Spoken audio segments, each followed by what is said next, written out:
To Gary's Glorious Golden Nuggets. This is episode 0026. So happy to have you here. Today, we have Angel Ribo. He's known as the CEO Confidant. This gentleman has an international clientele. He's also an international TV host when you think about all that he does. He's on several talk shows where he's actually interviewing people. This gentleman is a philanthropist. He has a great sense of social responsibility. He's been an entrepreneur for years and years, and now we have the opportunity to hear from Angel. So let me welcome you, Angel. Thank you. Thank you very much for having me, Gary. It's a pleasure. It's an honor. And obviously, thank you, everybody who's listening to us today. Yes. Thank you, folks. We really appreciate you being here. I'm going to start right off, Angel. Totally. What do you wish you had known before you became an entrepreneur? To take action faster than I did. Oh my God. You know, I was so confused. It's a great question. I still remember, I will never remember, obviously. I will never forget, the first day as an entrepreneur, right? I mean, I was extremely blessed. I had a great jobs, and my company was kind enough even to put the severance package in place. And I had this outplacement company helping me in case I wanted to have another job. They already knew I wanted to become an entrepreneur. But hey, I mean, so much support and so many things, to be honest. Sometimes I think it was just counterproductive, you know, because I was always like, okay, so I have all those resources and then I have all these different options. I've done so many things and I have this route that I could go. I have this route that could provide this service, this other service. And yet, literally, I wish I had taken just one route and started like hitting hard in that direction. Definitely. That's definitely the thing that when I think back, I would have liked to know and change. And that's probably why I came out with this mantra, which is the main mantra for me and for my clients, which is taking perfect action now. Taking perfect action now. That's my main mantra. It's like, regardless of the path that you take, it's by taking it that you learn, you make mistakes, and you course correct, and you course correct, and you make mistakes and you course correct. Keep going, keep going, keep going. You know, all the things will show up while you do it. It's not that you have to be insane. It's not that you have to be blind. Obviously, you have to be listening and you have to be analyzing what's going on around you.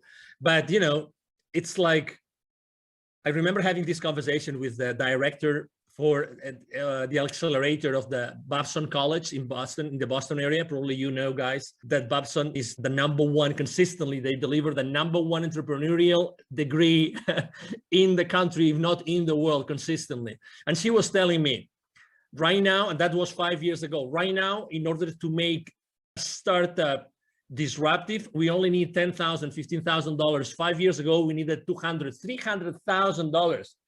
That's why the faster you go to the market, the faster you will see what you have to do to provide a better service to your audience. So, oh my God, I wish I had known that in 2016. Thank you for asking, Gary. You know, I love that because I've always lived by the mantra myself that says, anything worth doing is worth doing poorly in the beginning. You know, just keep going on it. Absolutely. And you know, you and I probably believe that there's no really such thing as failure. There's success, but there's learning experiences along the way. And there's times when your goal is not met. So when you've had those moments where the outcome wasn't what you expected it to be, what was the greatest one of those in your opinion? And what did you learn from it? Actually, probably it was when out of the blue and through a personal connection, a company, an entertainment company from Spain came to me or called me and say, hey, we are the owners of such a TV network. We are in Spain. We're going to fly to Los Angeles in a couple of weeks. We would like you to be there because we would like to make you an offer. We would like you to help us develop their business. I had no idea, absolutely no idea about their entertainment business, nothing. But I said, I mean, they were friends of friends, and I had seen them, I think, once in Latin America, but they really didn't know much about their business. But anyway, there I go to Los Angeles, I meet with them, and they say, so that's what we would like to do. But you know what? We cannot pay you as much as the other clients are going to pay you. So I said, well, okay. So, you know, all right, let's see what is in here for me. And you know, when your gut feel is telling you, Angel, there's something here, you don't know what it is, but I think that you should consider this. And really, inside of me, this voice that came to me saying, You have to do this. You don't know anything, but let's keep moving forward. And I was already there. I had nothing else to do for a week. So I said, okay, I'll surrender to the unknown. Let me put it this way, Gary. And and then they go, well, Angel, you know what? Part of your responsibility, if you take this, if you accept our offer, it's going to be that you're going to be sitting on this chair just for a test, and you start interviewing people. I said, what? Yeah, you start interviewing people, and you know, but I don't know anything about these people, nothing. But don't worry, you know, we are here in this, you know, conference, and there's thousands of people. We'll bring you only like, I don't know, maybe 30, 40, 50 in the next 5, 6 days. And we will probably not have time to tell you who they are, but it doesn't matter. You know, we'll sit them down here with you, and we know you're a smart guy. I mean, as much as I like challenges, Gary, you know, I mean, I don't know anything about what this person does, right? And I have no idea of the subject matter. I mean, I have, you know, like really in an uncomfortable place, but let's say, why not? Why not? Why not? Okay, so I started interviewing the first person ever. I will never forget the name of this guy. Very famous guy in the US. His name is Stephen Halpern. He was the first guy developing spiritual music in the country. Everybody knows this guy, right? He was kind enough to be extremely gentle with me. So, but you know what? I started like asking him questions, and I was just so concentrated, so focused on him, that I started asking one question after another.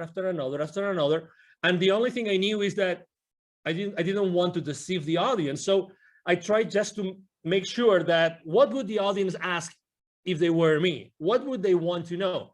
And you know, we came and going. And at the end of the conversation, Stephen, he might even remember this. This is funny. I am speaking about him today.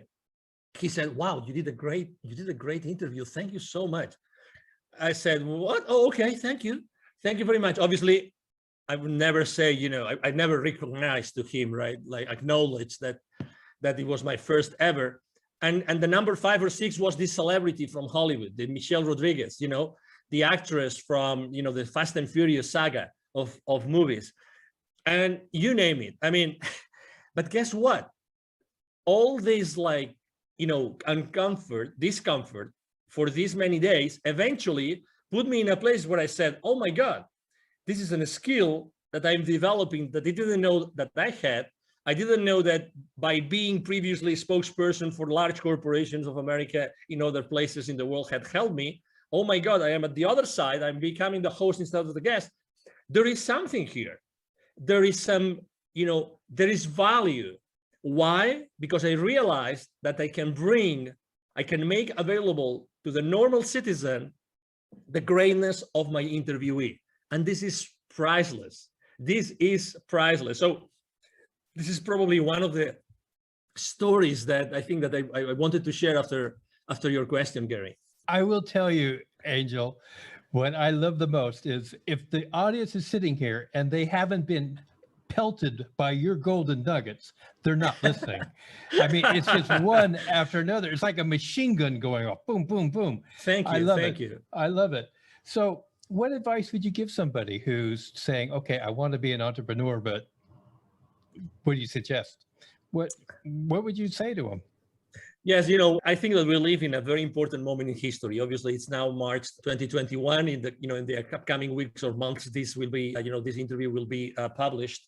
So it's a very important moment in life, and it's not a coincidence that we are living this moment. Okay, so I would like to just make sure that you understand what this means. Okay, so the world is what it is, and we are here, all of us, to play a role, like it or not. Okay, we are playing a role in the new world that we are creating. Okay, so that's number one. Number two, I was blessed enough last year of delivering a couple of webinars to the local, business accelerator communities here in Dallas, Texas, and both were about the following subject, which is pivoting in times of crisis. Pivoting in times of crisis. And after doing those two webinars to the local entrepreneurs and startup CEOs communities, I would say one thing: we all have this incredible talent. We all have this unstoppable divine force inside of us, that allow us to provide a unique service to the rest of the world, okay? Nobody has had the same life that you, listener, has had. Nobody. So you are unique. So even if you think, oh, there's going to be so many other coaches, so many other, consultants, so many other people making the same product, not a chance. That's not true. Nobody is able to provide the value, the wisdom, the teachings that you bring to the world just because you have had your own life and you have had your own experiences. That means by default, by definition, that means that there's going to be in the world an audience that is just waiting for you to show up and to give that value to them. So when I was telling these guys, going back to the story of the webinars here about, pivoting in times of crisis, there's four things that I would like to tell you. Number one, you already know that you have passions, that, there's something that you are enthusiastic about. Number two, there's always friends of you or relatives or colleagues that tell you you are an expert on something. You always come to you for something. Number three, the market is always going to need what you are willing to share with them, as I said before. And number four, and that's the only question maybe you have to ask, is the market willing to pay for it? Yes or no? If the answer is yes, and 95% of the occasions, yes, the answer is yes, then you have a business. So again, don't be fearful. I know you are on the fence, and I just answered a question saying, what was the main mistake I made is being on the fence for too long, right? So I know you are on the fence, but at the same time, know that there's people out there waiting for your message, and they will never go, and they will never move hiring someone or paying for someone's services unless you show up and they resonate with you. They're waiting for you there. That's why I think, sometimes people, I remember when I was training salespeople, I've trained literally hundreds of salespeople, and I remember training them. And in the first training session, most of the people would tell me, hey, sir, hey, Angel, but what happens if I run out of leads? If I run out of leads, how am I going to make my quota? I would always tell them the same thing, always, to all of them. Okay, so whenever you run out of leads, please come to me, and I will give you another list of 1,000 additional leads that you can call onto. What I'm trying to say is that we have those limiting beliefs that we think that we are limited, we are in a box, and we are competing against the rest of the world, when everybody knows already that the wealth is in the follow-up, that nobody follows up. So there's always wealth for everybody. There's always, services that you can provide and people that will pay for you. It's collaboration that we have not been taught. That's why we are being taught all the time about competition, but the reality is that there's wealth for everybody. And if we learn to collaborate as opposed to compete, you will feel much more comfortable, and we will all make a nice living. All of us, no exception. I fully agree. And I thank you so much. Again, I hope you guys got another dump truck to fill up, because this guy is just going to give you golden nugget after golden nugget. So let's just talk about resources. Now, resources can be people, books, relations, etc. Can you just name three that have really influenced you in your entrepreneurial pursuits? Yes, I would say number one, when I was in corporate America and I was in charge of, let's say, business development for many different areas in the world, I was very lucky because regardless of my own sales team, I was always working in what is called like indirect sales models. Indirect sales models means that the companies I was working with, we were going to the market and selling through resellers, through partners, and this kind of, intermediaries, let's put it this way. That was a great blessing. Why? Because I became the most trusted advisor of all those companies. Guess what? The leaders of those companies and the different employees, they were pure entrepreneurs. They started their companies small, and they wanted to thrive, and they wanted to make a lot of money out of the margins that we were giving as the vendor, right? So that's the number one thing. Resources, people that I always was working with, and I was always working with partners. That's why I talk about collaboration all the time. So number one, resource, partnerships, collaborators, resellers, distributors, you name it. Look for something, someone, companies, people that can go to the market, help you go to the market. That's number one.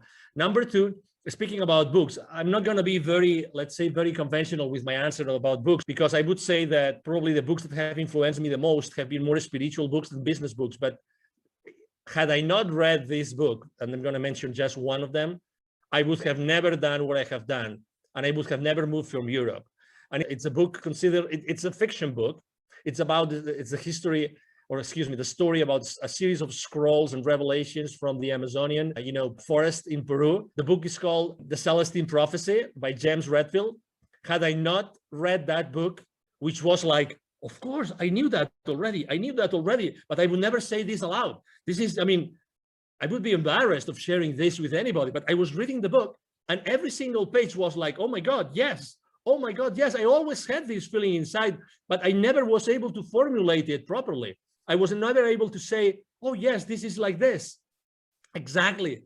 So, and why is this book so important? It was so important for me because that's the book that when I finished reading it, I said, I have to go from Europe. I am originally from Barcelona. I was living in the UK at that time. I said, I have to move from Europe to the Americas. I don't know why nor how. It doesn't matter. I'm going to go back to London and I'm going to ask my managers, my supervisors, hey, I would like you to relocate me to Latin America to work. I don't know why, I just want to go, right? And they told me, no, you're crazy. Why would you go from this, amazing job in this amazing country, making so much money, to a third world country? You are insane. But anyway, I took my chances and I did it, and I'm glad I did it. And that's the second resource, right? And the third resource, it was going to an event.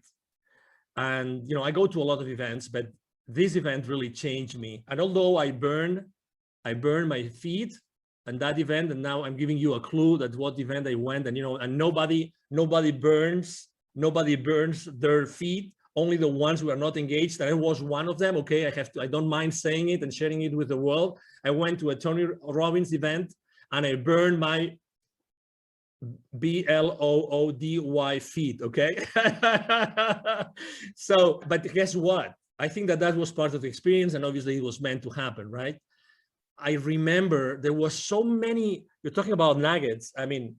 Tony Robbins, obviously, he's, as you know, he's been the coach for the most influential people in the planet. Okay. So what he knows, probably only a handful of people know in the planet. Okay.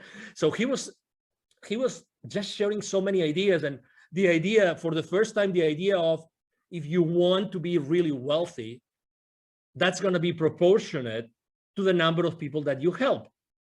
And I had never, it seems obvious, right? It seems evident, right? But I had never thought about this in that way, that it's all proportional. So start thinking about how can you do something, provide a service or a product that you are going to be able to scale afterwards, right? Because it's going to be the amount of people that you serve, what's going to define the rest of your, let's say, wealth life. Those three resources, collaboration with partners, this specific book, and going to this specific event, those were three amazing resources that they made Angel Ribo the CEO Confidant that I am today. Well, I'm glad that you hit those resources. And I must admit that in my life, two of those have been experiences for myself without the burnt feet. but let's just move on here. There's a lot of myths about being an entrepreneur. And because they're myths, I'm going to give you an opportunity to just pick one and just bust it right now for our listening audience. Any myth? Probably the first myth that I like to speak about a lot is the imposter syndrome. The imposter syndrome.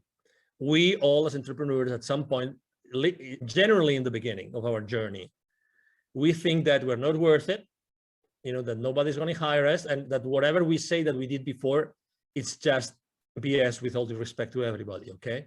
Because we think that it wasn't enough. We think that nobody's going to hire us because before we had all this powerful machinery, of this large corporation or company, supporting us.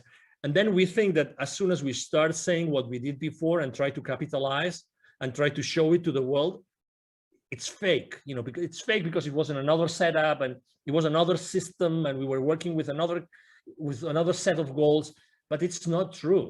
It's not true. Again, we are, as I said before, we have treasured inside of us a series of experiences, knowledge, wisdom, which is not comparable with anybody else. And that goes the other way around too. So it means that, we really don't have, and you are not competing with anybody else. So when we have this syndrome that, we think that what we are saying, even though, deep inside of us, we know it's true, we still have this feeling, and we say it like with our, mouth, like semi-shut, you know what I mean? When I read the other day a great quote, I used it for my motivational quotes on social media. I write books to know what I know. I write books to know what I know. And I can tell you, one of the reasons why I accept so many invites from podcasters is because for me to be on a podcast and to be interviewed is such a blessing, because I really get to know what I know. I have to tell you, and I can tell you a very interesting story. The other day, I was interviewed by a young guy from Bangladesh. I was his second guest, okay? And he was intimidated, so intimidated that he made it late to the show, and he was the host, right? When you realize that he was late, not because of any other reason, but when you start talking with him, you realize that there's something there. And I spent literally like the first 5-10 minutes just praising him, just telling him how brave he was, how courageous he was, that I had been in his website and everything. And he was suddenly, I saw him growing. I saw him like becoming the phoenix bird. You know what I mean? This young man, I was his second, and he started asking me questions. And the questions he was asking me were so naive. But you would say, okay, they were naive, so they were not rich. No, because it's not such a thing as a naive question. I phrase it like this, so you realize you know what I mean. But he forced me to answer questions in a way that nobody else had ever forced me to answer. So out of his spontaneity or his, being genuine and naive, actually, we eventually had an incredible interview. I really thank him so much. And obviously I offer my help to him. He's in Bangladesh and he's a very young guy. You never know where the diamonds are going to be buried. You never know that. Never, ever. So it's very human. Going back to the original question, it's very human to have the imposter syndrome. But hey, show up, step up, expose yourself. That's the best recipe I can give you to bust the imposter syndrome that we all as entrepreneurs go through. Show up. Don't be afraid. And if you cannot answer a question, it doesn't matter. Be genuine and say, hey, I haven't got the finest idea of how to answer this question. I will have to think about it. Just that. And it's you. And there's going to be people that are going to say, this guy was strong enough, and he was authentic enough and humble enough to acknowledge that, or he or she obviously wasn't able to answer that question. And that's part of who you are. And again, I'm sure that for the next interview, you will be able to answer this question and many others, because you probably will have done some homework, but I really like this, like as to be busted, because we all go through it. It's a limiting belief, and it's so not true. So not true, Gary. I really appreciate that. And one thing that I know from our brief interactions with each other, you are a master at building other people. You are a master at helping to establish confidence in what people have to offer. So I really appreciate that aspect of you from my point of view. Now, I'm going to change up a little bit, because I'm not going to ask the next question I normally ask. We talked about social responsibility. I'd like you to talk about your point on social responsibility as an entrepreneur. Yeah, there was a time in my life in which I said, if not me, who? And you will understand why. If not me, who? I had this question inside of me, if not me, who? When when I was in Latin America, I lived in Latin America for 10 years, and I was working with Latin America for 15 years. And I was going there so often. I was always dealing with, we were doing consultative selling to large corporations present with their subsidiaries in Latin America. And every time I was going to see their plants, the manufacturing plants, they would typically be in the outskirts of big cities, suburbs, rural areas sometimes. Every time I would go to those places to meet with the CEO levels, to close some deals, every single time outside those plants, there would be a lot of poverty, because that's where poor people live. They live in the outskirts of the cities. And every time I would go to those places with my rental car, they would ask me, hey, senor, would you like to buy some gum from me, some candy, a bottle of water? Can we keep your car safe while you are inside? So I was always interacting with kids, always was interacting with kids. And it reached some point before leaving, and actually that was one of the reasons why I left corporate America, in which one day I had this incredible experience in which I saw very clearly that I had this connection, this continuous, possibility to talk to the top guys in the continent, and at the same time being able to see so much poverty. And I saw very clearly, if I'm not the one connecting those two dots, who's going to do it? Who is more? Who can show more, like the experience reaching out to the top and being able to deliver to the bottom through my entrepreneurial career? And I can teach entrepreneurship to these kids in need in Latin America. That was the aha moment. That was, and again, it came very, it was an impactful moment in my life, but I was, one of the saddest things in life is that we become, how is that, too familiar with the misery. We become too familiar with problems that we don't pay attention to. And the more they show up, the more insensitive we become.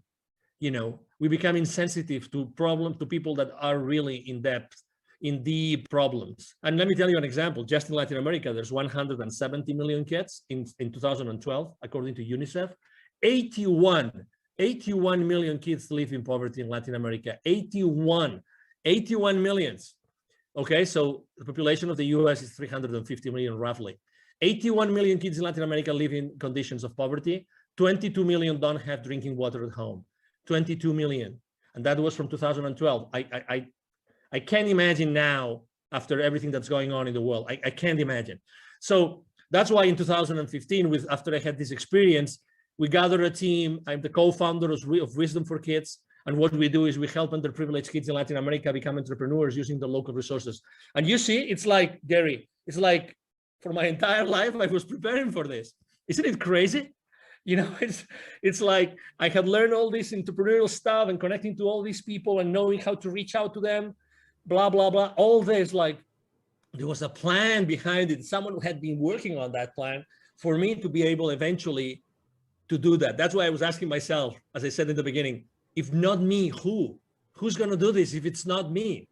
Who is more, prepared to do this? And I felt immediately, the responsibility in a good way, because going to Latin America and teaching kids entrepreneurship is just a blast. It's a big blessing, as you can imagine, Gary. I just am so overwhelmed with the things you've just talked about. Thank you. This is why I love doing what I do when I get to talk to people like this. How can people contact you? Thank you. So I'm very active on social media. I'm blessed with having a great team that helped me do that. Otherwise, I wouldn't be able to do it. I thank my team every single day. I am the most active network I am on social media outlet is LinkedIn, the professional network. You can message me there and you will see me there. Angel Ribo, Ribo spelled like R-I-B-O for the ones that don't see the video of this interview. My brand is the CEO Confidant. And I'm going to give you also my direct email address. Either my team or myself, we answer all the emails we receive every single day. It's very easy. The email address is extremely easy. Angel, as in heaven, A-N-G-E-L, @angelribo.com. My last name is Ribo, R-I-B as in boy, O. So my email address again is angel@angelribo.com. You can reach me there, and it will be a pleasure for me to interact with you and engage in a conversation. Ladies and gentlemen, we'll have all that information in the show notes. So if you're driving, continue driving. Don't try to pull over to the side of the road and try to write it all down now. So yeah, just go ahead. Now, Angel, I always give every guest 2 uninterrupted minutes. to right. say whatever's on their heart, whatever they want to say at this moment. So your 2 minutes start now. I believe that the last 12 months have been really probably the most challenging, months in our lives, right? Maybe the people that were when they were young, they were maybe in a war, maybe that those were the most challenging for them. But regardless, I think that those 12 months have taught us something which is extremely important for all of us, which is connection. Connection. I've been consistently posting for the last 12 months about building bridges. Why? Because I've seen in so many outlets, in so many instances, face-to-face or online, people disconnecting, unconnecting. We've never needed, as humanity, more connection than today. Never. You can, and you have the possibility of connecting people every single day with your wisdom, with who you are. Try to reconnect, try to rebuild the bridges. If you burned any bridge for the last 12 months, you have this divine force, which is, inside of you and nobody can take away from you. Use that force inside of you to rebuild those bridges. Really you can make a difference just with who you are today and with what you do every single day. Try to do that purposely. Try to have an intention every single time, every single morning that you wake up, when you wake up and when you go out and when you start talking with someone over Zoom. Try to build a connection. Try to create a connection. Make it an intention, because we all need it. This is happening really because of something. There's some reason behind, all the fear and all the challenges. And the reason why this is happening is that because we have to become more aware of what we really can do as humans. I see this every single day. Thank you, Gary, very much for allowing me to be here. You are right. When I work with someone, I really make sure that they understand their own potential. That's my main goal with everybody I work with. To make them understand their absolutely incredible potential. And, it's been a pleasure to be here with you today. And thank you for allowing me to maybe share some nuggets with you. And obviously, I feel so honored to be here, and anything I can do for you and for your audience, it will be a pleasure to do it, Gary. Thank you so much, Angel. God, I love you, man. You're great. Thank you. Likewise. Ladies and gentlemen, that is going to conclude this episode of Gary's Glorious Golden Nuggets. If you've enjoyed the show and you haven't subscribed yet, please do subscribe. If you would like to share this with somebody, please do. Help our audience to grow. Angel, you are a gold mine. Thank you so much. Thank you so much for your time. Absolutely.